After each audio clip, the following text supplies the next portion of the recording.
KPU serahkan salinan ijazah UGM Jokowi tanpa sensor. Roy Suryo klaim temukan kejanggalan baru.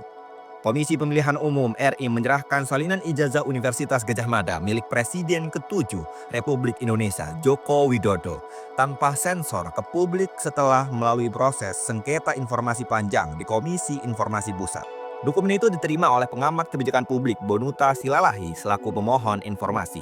Selain itu, Roy Suryo, Rismon Hasiholan Sianipar, dan Dr. T. Fauziah Tia Summa dari tim hukum yang menangani kasus dugaan ijazah palsu ikut menyoroti hasil penyerahan ini. Penyerahan dilakukan di kantor KPU RI Jakarta pada Senin 9 Februari 2026 setelah putusan KIP menyatakan dokumen ijazah sebagai informasi terbuka yang wajib diketahui.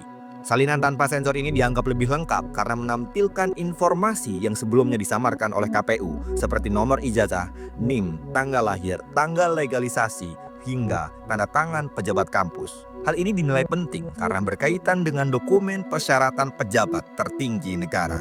Tim Roy Suryo menyatakan dokumen tanpa sensor tersebut perlu diteliti lebih lanjut. Kuasa hukum Refli Harun menyebut salinan ini merupakan refleksi dari ijazah yang diserahkan Jokowi saat pendaftaran Pilpres 2014 dan 2019.